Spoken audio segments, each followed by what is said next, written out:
Thank you, Father Troy. Well, a lot of what I'm going to touch on is just going to reinforce exactly what Father Troy was talking about. And the great thing from hearing that communication is that how appreciative I am of where you all are in regards to working together to accomplish this program. And that's a lot of what it is that I want to touch on to share a few items.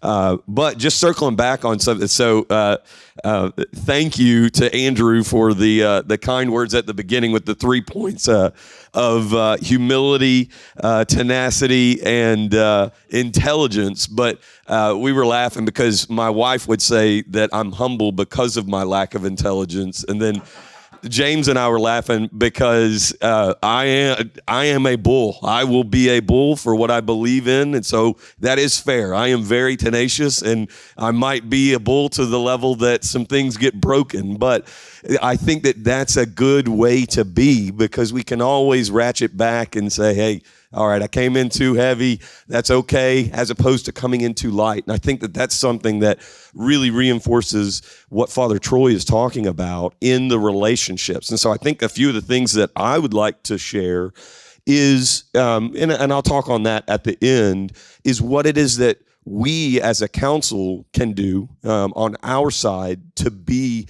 very tenacious in regards to the relationship. Hungry.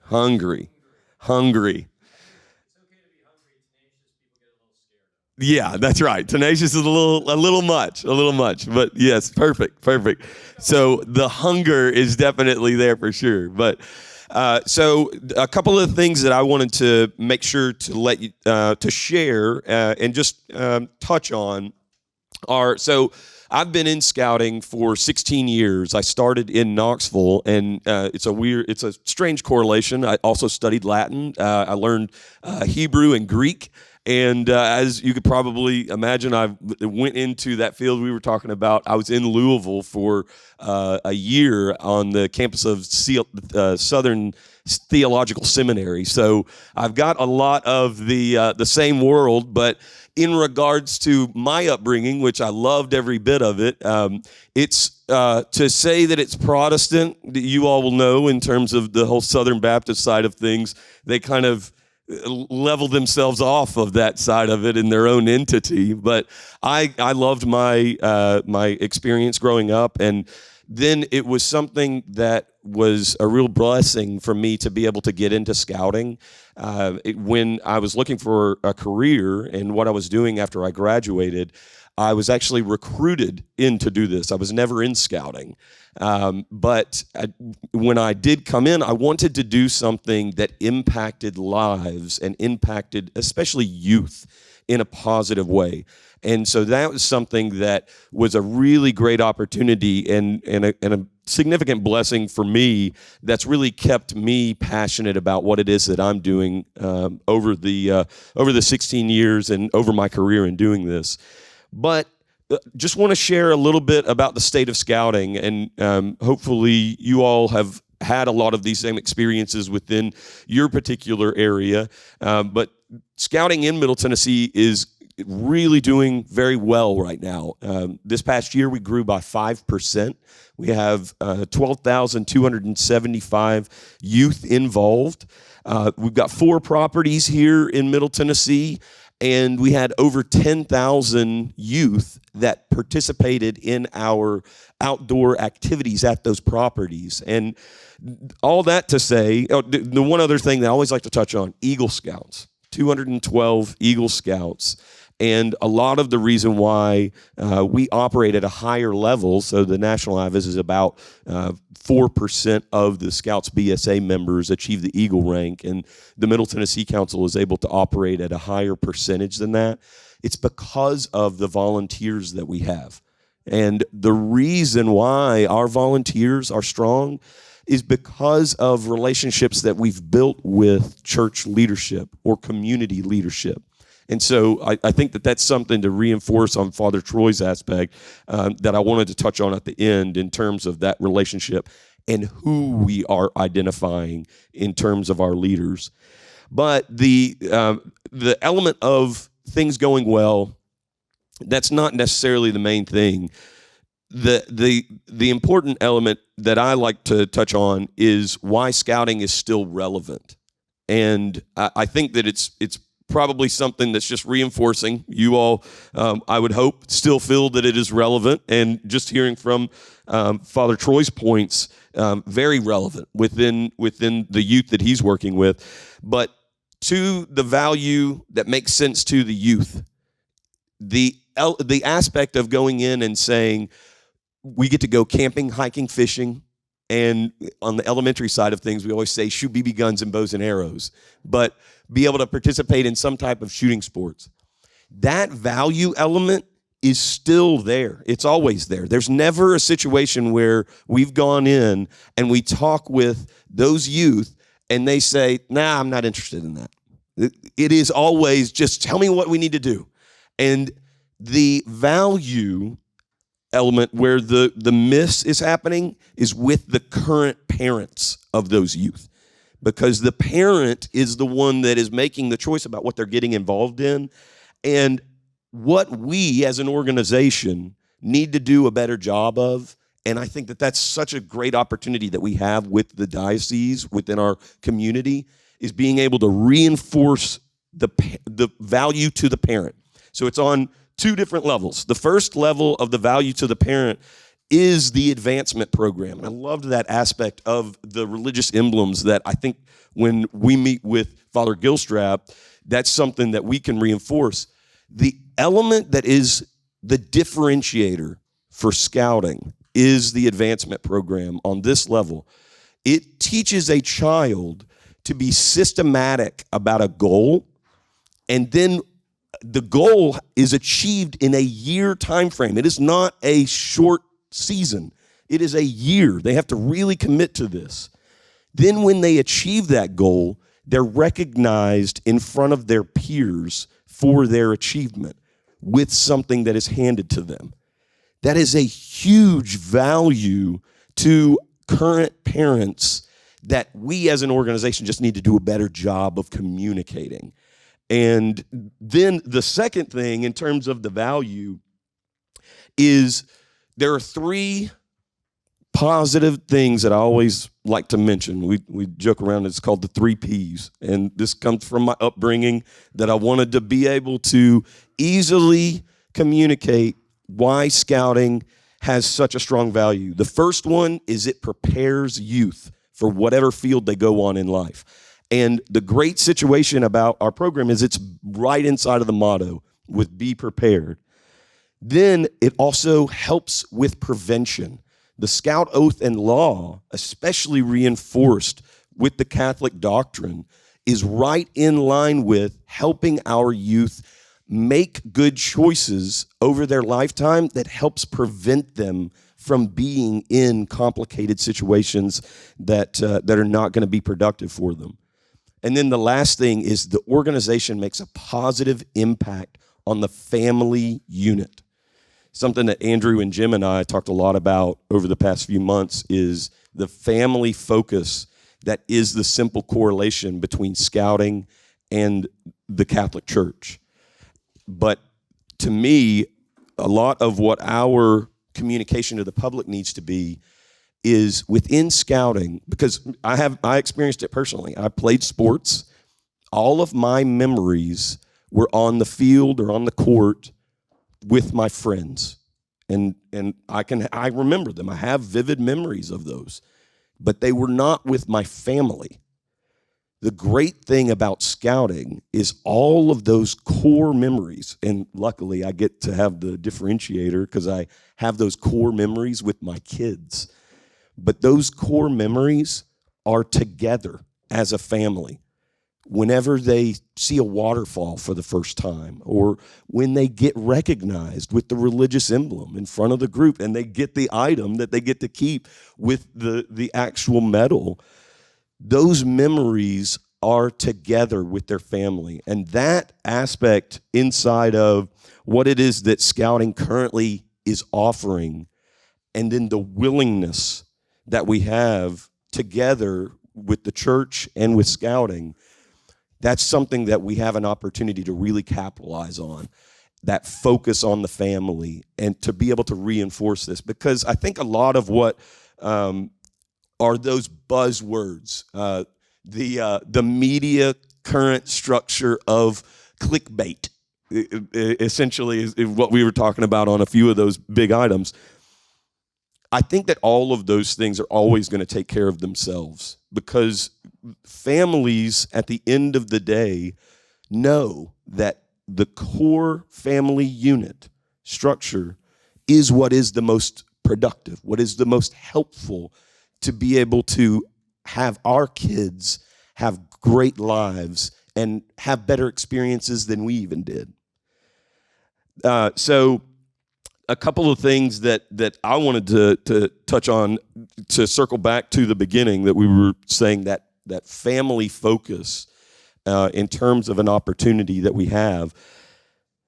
I think something that really spoke to me that Father Troy had said was, in terms of what we're doing, we as a professional side of scouting, the people that are paid to do this, need to be more cognizant of is the relationship that we have with our leadership, with our youth leadership at the churches. And we have such an opportunity, but it never really was there for me until we were saying that the relationship needs to be with the individual leadership there at the church, especially the youth leadership.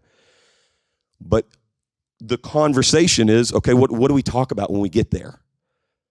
What we talk about is finding the right leader. It's like what we were saying, it's not a situation where this person doesn't have anything going on, we'll just bring them in. They are not going to lead and inspire and bring the fun to the youth, because that's really what it is, and that's what keeps them engaged. And that opportunity is something that we're going to be working a lot on, of helping to find the right person and being able to sit down and make that ask to get involved. Dylan, one of the hardest things about finding that right person is dealing with people's perceptions, right? Can you take us to the place where we know people have perceptions about scouting today, that it supports, that it's quietly approving of transgender, that these things that are out there, that, like, for example, I'll throw out there, when girls were brought into scouting, once we clearly explained that there would be at the Boy Scout, what I'll call the Boy Scout level, separation of genders, right? Everybody went, oh, I thought there was going to be apples and oranges, right? So once we explained it, but you and I, we all know there's key things. Father Troy is very much on the was the one who raised the transgender thing to me at the same time that Father Gilstrap, at the same time Holy Spirit was hitting us hard. Today, what are those perceptions that if a parent said, I don't want to do X because of this, what they are? What are the top three? Can you walk us through that? So that first one that has come up most significantly, especially in the last 2 years, unfortunately, kind of let you behind in my world of what we've dealt with. 3 years ago, Hulu releases a documentary in the August time frame, which August is when we recruit all of our new members in. Didn't have as much of an impact, but it's a documentary about the sexual abuse history and exactly how all of that came out. So a negative aspect. Then 2 years ago, Netflix releases one in the same time frame, in the August time frame, as soon as we're going into schools. And so that was the number one aspect. But I really appreciate the awareness there of and the compliment that Scouting's youth protection program is one of the best, if not the best, in the country. And so the missteps that were had before the 1980s, we've taken those steps to be able to correct that. And so Two Deep Leadership, reinforcing that we want every single parent to take youth protection training, because it helps in making sure that your experience in scouting is a positive one. And so reinforcing that's number one. That's a lot of what the community is communicating. Then the second one is the whole aspect of sort of the media painting scouting as having gone to the woke side of things. And the reality that I always communicate, which Father Troy knocked it out of the park, I wrote it down because I was like, yep, that's exactly right, is our program is a youth development program, not a platform to discuss sexuality. And that is 100% the reality. And within the individual meetings, no matter what the platform is, if they're discussing sexuality, and this was 30 years ago, they're not operating the Scout Oath and Law. It's not to be discussed at the meeting. You need to take that and leave it. So a conversation is going to be had, and then the correction is able to take place. And I think that's where a lot of the confusion is out there. That okay, well, this is the road we're going down, and no, that is not the case at all. Scouting is not looking to get into the situation of explaining the sexuality for a child and getting into that conversation. That is exactly what was discussed. That is the realm that the church has such a significant opportunity to assist our families with. Yeah. Dylan, and that's such a hard thing to bring up because you're right. It's not in anywhere in scouting, okay? Like I'm thinking of merit badges right now. Where is even scouting possibly mentioning sexuality, personal fitness, hygiene? Do we talk about in first aid? Nothing. Even in the situation where the so-called DEI merit badge, which is the citizenship and community, it's not there. And any of those conversations, it is in bold in the merit badge where it says this conversation is to be had with your family. And so it just goes back to what we had talked about. There's always the situation where the media sees a large organization like Scouting, and then they just put the spotlight on it. They don't do any digging. They don't even contact us for any specifics or backstory. They just want people to click it, and that's really, unfortunately, what has happened. But I will say, just to shift from those, whatever the third one would be. So like the sexual abuse, the gender issues. The third is sort of a mixed bag of different things about what the community thinks. But I would say it's a simple one, that a lot of the community thinks, I don't camp. I can't go camping. That's not my world.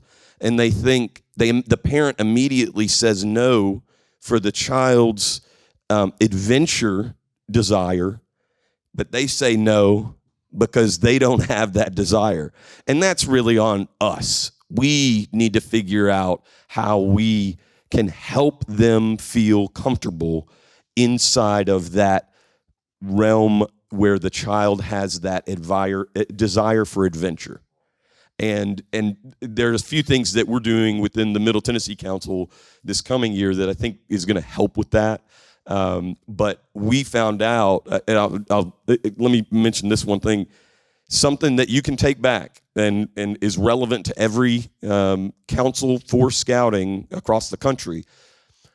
This past year was the first year that it was a year-long membership renewal, and I think everybody has gone through that headache and shift. But so what the year-long renewal did is in August of 2023, that was the first time that a member would join, and then they would renew in August of 2024. Technically, it was July of 2024, but they renewed in August. what that did was it took all of our new members, and especially all of our new elementary age members, and it plopped them into 1 month of when they renewed. And what we found out is that renewal rate is pretty terrible. And the reason for me as to why it's bad is because families that are agreeing to be leaders within our Catholic Cub Scout packs, the most volatility is in the elementary age program. But those parents, no parent ever, and I can say this even though my kids, give me a hard time about all sorts of different things, but no parent wants to be exposed for what they don't know in front of their child. And that element of educating the parents that do have willingness, so we find the right person, but then we miss the opportunity to help them have some wins with their kids. That's what we as an organization need to do a better job of, and of the professional staff. And to me, that is the third biggest issue, is bridging that gap of knowing you're going to have a great time in this, you're going to build some incredible memories, and we're going to help you do this. We're taking the guesswork out of it. Just real quick, you kind of went to a third and a fourth there with the parents. But back to that, I wrote it down as I'm not a camper. I'm not a camper. I'm not comfortable with camper. One of the big wins that I came out with, as I've been talking to scouts, is I brought into our adoption of STEM. And the STEM has been really, really powerful, because you can go down to Alabama and in a 2-hour drive from here on a scout trip, or you can go out to Oak Ridge, or you can go to these places that are very rich for us here within the central part of the area. So as we talk about duty to God, I think there's a three-legged stool here. I think it's duty to God, I think it's outdoors, and I think it's STEM.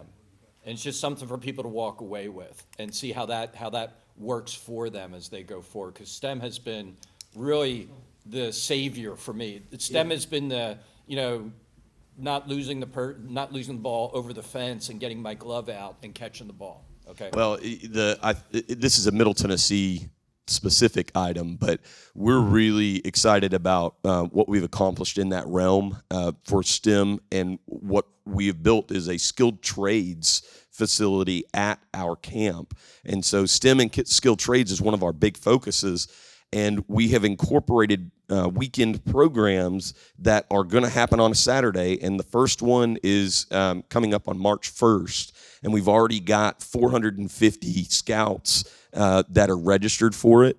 And so we had no anticipation that it was going to be as popular as it is on the very first event. And we've got an executive who's doing a great job, a paid individual that's just focusing specifically on skilled trades and STEM programs for both elementary and the Scouts BSA program.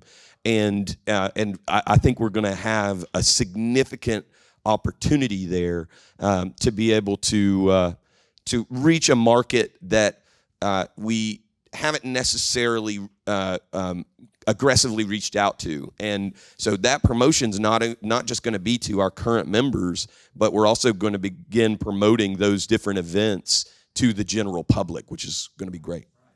Okay, 5 minutes. So the last thing that really I wanted to touch on is being able to say, in terms of the relationship that we have, I'm really excited to be a part of this, and appreciate all of you all taking time to accomplish a better awareness and understanding of what we can do to be able to strengthen the relationship between the scouting program and the church. And that is really what I'm going to be taking away from all of this. But hopefully one of the things that you can know is, even if you feel your executive in your particular area is less than engaged, whatever the situation may be, then go up the chain because I think that's exactly where we are at with it. That okay, I know I can get the individual over operations engaged, and then take them with you. Take your local father out for lunch, whatever the situation is. And that relationship is going to be something that strengthens the communication between the church and the council. And what we've said the whole time, and I was telling Father Troy about the meeting with Father Gilstrap, I am very optimistic about that meeting because of what we've already talked about right now. To me, there is the only thing that we're going to be doing is informing, to be able to make sure that he's aware that there is no disconnect between the doctrine that the church is communicating and what our relationship and understanding of what that doctrine is going to be. And then as well, that family focus aspect of scouting and the church, that's such a great correlation. And all that we can do is work to reinforce it, to strengthen it, and I'm really excited about doing that. Hey, last thing, I know I was the one who gave you the 5 minutes, but I think this is really valuable for everybody here. Will you please tell the Daily Wire story? Yes. So we Andrew and I had communicated in the lead up to this, and the Daily Wire released an article about some scouts that had their uniform on and were marching in a pride parade in New York. Unfortunately, that was an article from last year. It happened in June of 2024, and the national office had contacted the New York Council to inform them that scouting is not to be used as a platform in this manner. And then the New York Council communicated back that, hey, we don't even have that unit. So because in the picture you can see the unit number. They said, the unit's not even in our council. We don't even know who these people are. And then come to find out, it was just individuals who were using the scout uniform to be able to promote an agenda and marched in the parade. But then, as always, that's what we came to the conclusion of, was that's the very frustrating aspect, is that the Daily Wire ran the article, I guess it was a week ago. So the Daily Wire runs the article a week ago, uses that picture. They tied it to the change name of Scouting America, That's right. and they tied it to, they've let girls in, it's a slippery slope. Yeah. Look at this picture. Yeah, and didn't contact, and then Andrew's let me know the Daily Wire's headquarters is in Nashville. Did not contact the Middle Tennessee Council in any way to say, hey, what is the validity of this? Can you clarify anything for us? Because immediately we would have said, no, that's a picture from last year, and here are the different things. So I think that that's another element that's very useful in having a relationship and good communication with your local council, is when those things do come up, immediately share them. And that was what was great, was Andrew sent it to me immediately and said, hey, what is this? And then we were able to look into it and get the actual facts to be able to share. One of the other things that I want to mention that made me think about that is something that's a bit of a soapbox for me. I have two girls that are in the program, and the side that is a little frustrating to me that the general public has communicated, as soon as I share that the troop programs, there's a girls troop and a boys troop, and that they develop through that rank advancement individually once they're in middle school. That there's a click at that point. They're like, oh my goodness, that's great. But I also think that a lot of people make a broad brush assumption about camping, hiking, and shooting sports, that those are inherently things that boys do, and that if a girl does it, then they have to part ways with their femininity. And that's completely absurd to me. The aspect that my daughters are not, it's like what Father Troy was talking about, like the G.I. Joe compared to the Barbie aspect. there's no different. It's not GI Joes and Barbies. Scouting is not GI Joes and Barbies. It's camping, hiking, fishing, and shooting sports. And so I think that having that awareness, that seems to be a lot of what the kind of general public is trying to communicate in regards to that. That's very frustrating to me. And I love the fact that my girls now have options. If they would like to be in the Scout program, they can. But if they also want to do Girl Scouts, they can. And that's a great situation for them to have options there. There you go. That's perfect. That's perfect. Well, I just want to say thank you all so much. Again, your willingness to take your time and be able to see this scouting program succeed within your community is just a massive blessing for us. And I just want to say how much I appreciate your all's willingness to increase your awareness. And if you have any questions, then just let us know. I also want to say thanks to James. He's put a lot of effort in organizing it and coordinating it. With Andrew and Jim Gushke and I would have not had the meeting if James hadn't made himself available.